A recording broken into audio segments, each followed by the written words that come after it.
Having a written legal will is important, but more than half of Aussie adults don't have one. Vision has entered into a partnership with SafeWill, a leading online will writing platform, to provide you with an easier and more affordable way to write or update your will. As part of the Vision family, we want you to know about a way that you can write your will for free. Complete your will at no cost this week during Leave a Legacy Week. See all the details at vision.org.au/legacy. vision.org.au/legacy. A biblical perspective on life, culture and current events. This is 2020 on Vision. This is Andrew McLennan.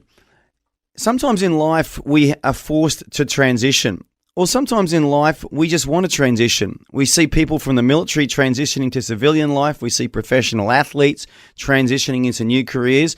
We see people just wanting a change of pace or place or space, and they transition into a new life. Well, today our special guest has transitioned from pastor to podcaster, and he joins us now. Andrew, welcome. Hi, Andrew. It's great to be here. Thanks for having me.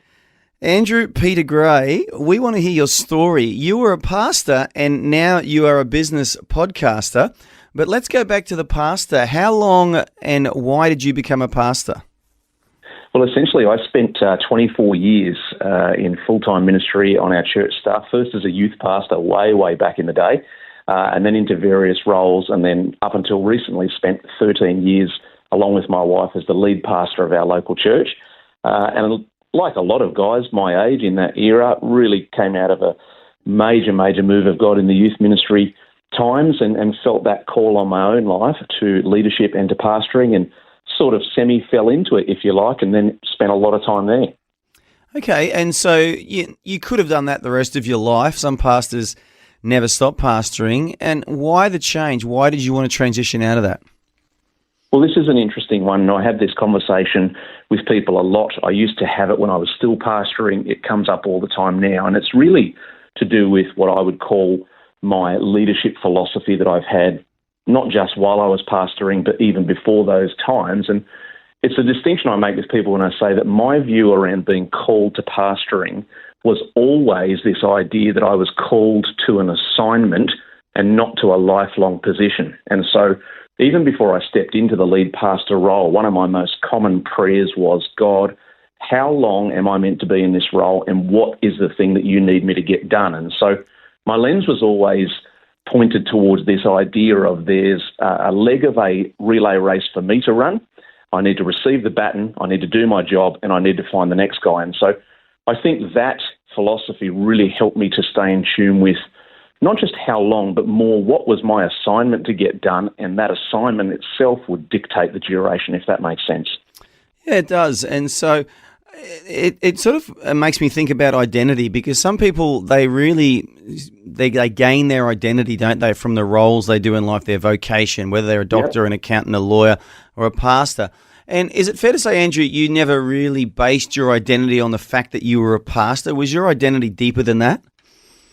I tried to work consistently on that being the case, because, the point you make is true. It's a little bit of a trait of our human nature, and you mentioned many industries there. It's not just in pastoring or not-for-profits, but we do have this bad habit of turning our vocation or our skill set into our identity. But the problem that happens with that is that if we make that our identity, it becomes very, very difficult to decouple from it when the time comes. I was really helped massively early in my leadership days when I heard somebody say that in order to transition well from season to season, you have to understand that your gift and your calling goes with you, but your context might change. And that really liberated my thinking around it. And so I was sort of well set up to be able to make this change. But yeah, I had to work on it as well and make sure that I didn't fall into that other temptation of turning the pastoring thing into my identity and then therefore have a hard time letting go when the time came.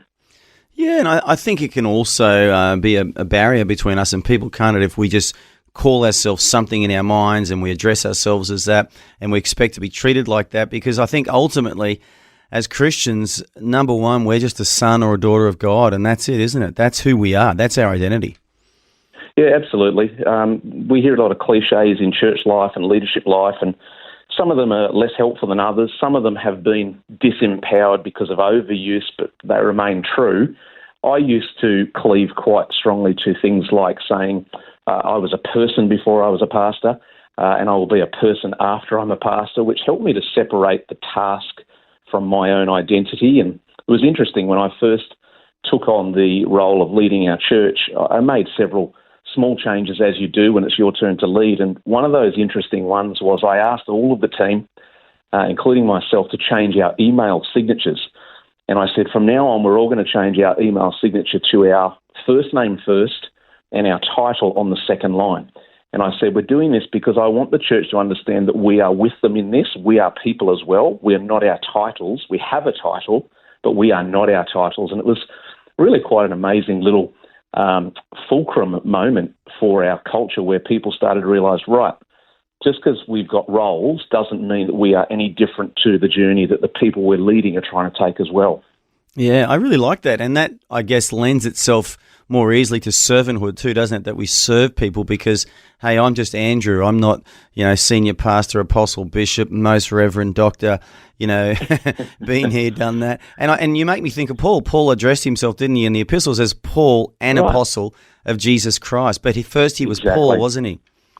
Exactly. And yeah, look, it's a difficult one because, as you say, serving people with leadership, it sort of sounds like and feels like it's juxtaposed and that it's not going to work well. But that's why we've got to keep on working at it as leaders, that we use our leadership gifts to serve other people's benefit. And I think that separation between identity and giftings is so important in executing that goal. If we only see ourselves as a leader, we'll find it very, very hard to serve, whereas if we realise we are people with leadership gifts, it's easy to realise we use the gifts to serve others in the same way that everybody's got to use their gifts to serve others.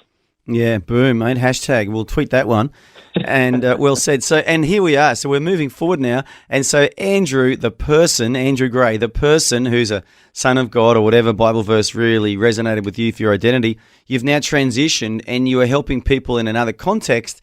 And that's as a podcaster, as a consultant out there in the business and the professional space. So tell us about that journey. Why did you choose that? Yeah, really interesting. I obviously, as you can imagine, I spent time thinking and praying and trying to reflect about where I'd been and where I thought I might want to go. And I had some really important people in my life pray and even give prophetic words and counsel about various things. And I feel like I've landed where I have in that space that you mentioned, where I'm podcasting, I'm writing, I'm doing mentoring and consulting and a whole host of things. And I was talking about it recently on one of my own podcast episodes and saying that when you get the intersection of four things, which are gift, skill, experience, and then mastery, you find that there's this convergence of everything that you've been doing, everything you've gotten better at, everything that you're meant to do in serving others, and you land in this real sweet spot of, right, this is the stuff that I was given by God, this is the reason I was put on the planet. And so I started just looking outwards and going, right, what is it I want to do? And the answer was, I want to keep using the gifts I've been using, and I want to reach a wider audience, especially the audience I couldn't reach before just inside the church walls. Yeah, absolutely. And so you embarked on this journey, and tell us how it's going, Andrew. Yeah, look, there's challenges. There's no doubt about that. Anytime you want to start something from scratch, it takes a huge amount of effort to get something off the ground. And, I have done startup businesses before and co-founded tech companies, and I've been in that entrepreneurial space before. And so I understand that the resource you have to apply as far as your energy and time in the early days is really quite disproportionate. But almost 2 years in now, I'm getting to the stage where I'm really getting some great traction, great conversations. The client list is growing. The audience size is steadily growing with the eyeballs and the ears that I'm able to reach. And so, I'm excited. It's just about to tip into a new phase of really starting to get some perpetual motion going. So let me ask you a question. When you wake up in the morning, what excites you the most? The thinking about the day ahead in your new role, what excites you? Yeah, good question. I think really for me it comes down to that key word I used before, this idea of convergence, which is this inner sense of what am I here for? What is it that I do really well that benefits others? And I reflected on this a lot about 7 or 8 years ago, and I was trying to get to the bottom internally of what is it that is my strongest suit. And, different people over the years would say, oh, your gift is leadership, your gift is preaching, your gift is prophecy. And all of those things were true, but to me it didn't feel like the nucleus. And when I actually took the time to excavate internally, what I really discovered was my passion, and the thing that gets me out of bed is the ability to unlock something in another person. And so I found myself, whether it was in church context, business consulting, even in sporting context, the ability to see what somebody else had inside of them and then be the difference to unlock that and release them, that's the thing that gets me most excited doing that. I love it. Have you got some recent testimony when you've done that in someone's life and you've seen just real change? Yeah, absolutely. Obviously, I won't name any names, but I can think of someone I've been working with recently who I had just spent 2 to 3 hours doing a mentoring session with them. And this person is a business owner, and they've been through some really difficult challenges in recent times. And so we had spent a couple of hours sort of unlocking and unpacking the different pieces in their headspace and their emotional space and family life and business and relationships, everything. And I was so pleased when I got home from that session. This person texted me, and their language and their phrase was that they thought I must have some kind of secret powers because they said that when they got home, they said, this is the first time in weeks and weeks and weeks I don't feel any anxiety. Wow. And that really made me smile because I thought, well, that's awesome. I'm not just consulting. I'm not just talking strategies. I'm actually helping this person to have a different experience in life. So I texted them back and I said, not sure about secret powers, more like help from above. I like that. And so it was just a really nice little moment to encourage both of us on the journey. Yeah, well done, Andrew. It sounds like you are on the journey and you're finding traction. And yeah, I just want to congratulate you because it is easy in life to get stuck and just stay in the safe place and do the same thing for the rest of our lives. But you've taken a real leap of faith there and you've stepped out, and sounds like it's really working. And I'd love to keep in touch and hear from you again in the future. But if people want to reach out to you and listen or absorb what you're doing, your website is APGElite, APGELITE.com.au. And from that website, you can find all of Andrew's socials, his podcast feed. You can reach out to Andrew for his consultancy and his help and his life that he brings. So, Andrew, thank you so much for your time today and all the best on this new journey. Absolute pleasure. Thanks so much, Andrew. Thanks for taking time to listen to this audio on demand from Vision Christian Media. To find out more about us, go to vision.org.au.